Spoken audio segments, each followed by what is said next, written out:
When you think of a territorial dispute, you often think of a conflict over land. But here in Southeast Asia lies what's known as the South China Sea. And if you want to know who controls the waters, well, good luck. It's going to depend on who you ask. These are all of the countries that claim a piece of the South China Sea. Well, except China, which claims nearly all of it. And in recent years, China doubled down on that claim by building man-made islands with military facilities. In 2017 alone, these construction projects covered 72 acres. These new islands have made surrounding nations and even the United States pretty nervous. So what is it about this small body of water that makes it so desirable?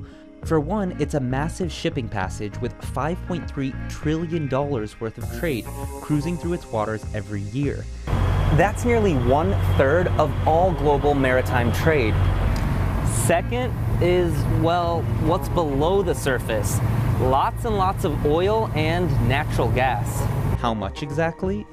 The US estimates there's 11 billion barrels of oil and 190 trillion cubic feet of natural gas in the South China Sea, while one Chinese government-owned oil company actually put the figure closer to 125 billion barrels of oil and 500 trillion cubic feet of natural gas in undiscovered areas. And when you think China consumes about 4.5 billion barrels of oil annually, well, that could potentially mean several decades worth of energy. So it's understood why the South China Sea is one of the most disputed places on the planet, but why is its ownership left open for interpretation? According to international law, every country has the right to claim up to 12 nautical miles from its coast as its territory. Meanwhile, a country can claim an exclusive economic zone extending up to 200 nautical miles for things like mining or fishing. That's the law most governments around the South China Sea are following. But China's government says they have an exception. The 9-dash line.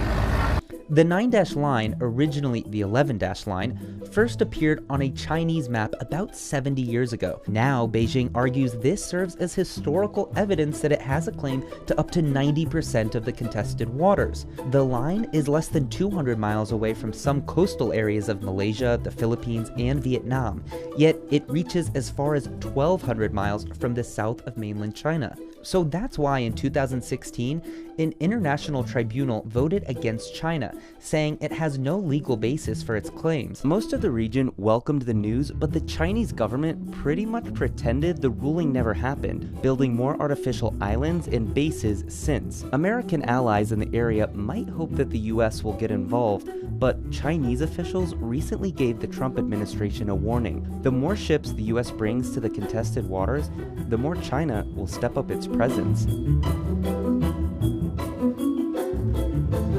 Hey guys, it's Upton. Thanks for watching. For more of our videos, check out What is Alibaba Here and What does China own in Australia here.